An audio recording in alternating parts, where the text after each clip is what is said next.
Hello, this is Guitar Union, and I am here with a fretboard diagram video. This video is something I just posted a short and then a reel on Facebook a couple weeks ago, the same stuff, and it had this octave pattern. I built it, in like a minute. Some reason it got 107, it's at like 177,000 views, a whole bunch of shares and likes. It got mostly good response. There are a few people that kept asking, does this apply to all the notes or just A? And in that case, it would kind of make sense that they don't understand this. And there was one person on there who said, well, just learn this. Just learn that E to F and B to C are natural half steps and memorize your open strings and do your ABCs. And when you get to, when you go E to F, it's a half step. Any other note besides E to F and B to C, there's a sharp. And yeah, this is pretty fundamental stuff. I consider this pretty fundamental stuff as well. The octave pattern. It's just tricky on the fretboard because of the tuning of the guitar. And but I think it's definitely worth observing. So as we can see here, underneath every A is an A sharp. So this pattern would apply to all of the notes. It's just that we'd have to, adjust it on there. I think that, if you're going to learn the notes in an absolute fashion on the guitar, you should understand intervals like the octave and other intervals, not just the half step count. I've seen a lot of people who are looking for what's the note on the 10th fret, and they count E, F, F sharp, G, G sharp, A sharp, B, C, C sharp, D. Oh yeah, okay, it's a D. And then they want to know what this note is, and they start at the A string and go A sharp, B. It's like, okay, we want to have more methods of getting to this note than just from the open string. Even when I've told people, oh, the 12th fret is the same as the open string, I still see a lot of counting from here, and it's not necessarily the most efficient, although it is easy to learn because of the alphabet, and then you just remember that E to F and B to C are the natural half steps. So we're going to just take a look at this right here. So we'll start with the A, like I had on the other. Oops, I accidentally got rid of my fretboard there. Don't want to do that. Why did I get rid of the A? Didn't mean to do that. So there's A.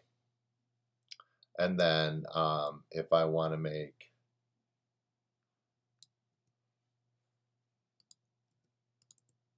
A sharp, we see A sharp has the same pattern. It's just everything has come down one. So like I said, a number of people asked in the comments, oh, does this apply to all the notes, or is it just A? Well, if you understand that on every string the order of notes is the same, then of course the pattern is going to be the same. Now here we see this B note up here, and that's just because we're on a limited fretboard here. If the fretboard was unlimited, like if we saw this pattern spun out over thousands of frets, we would see the same pattern over and over again. So then continuing on with C, we see the same pattern has just moved right up. And if you examine it closely, you'll see that it's exactly the same in each case. C sharp is next, and we see the same pattern.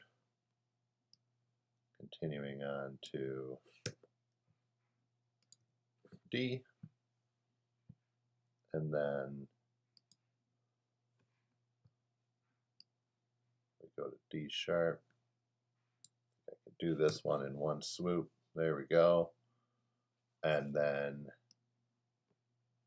E, and then F, and then F sharp,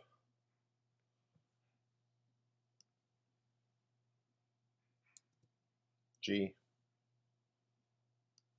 and finally G sharp.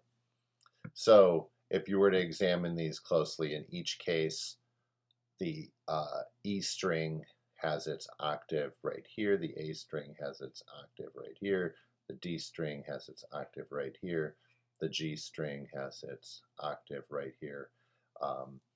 There's also octaves that cross three strings when you take a look right here, like the A string to the B string, the D string to the E string, and the E string to the G string. I recommend examining all of those. These octave shapes are related to the caged principle that helps you memorize your chords and scales up and down the neck.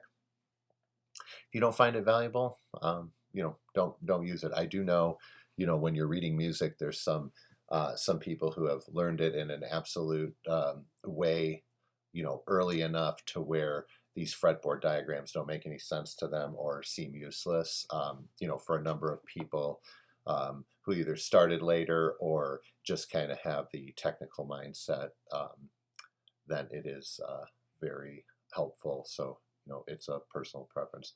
I hope this, answers the question to anybody who wanted to understand if this applies to all of this.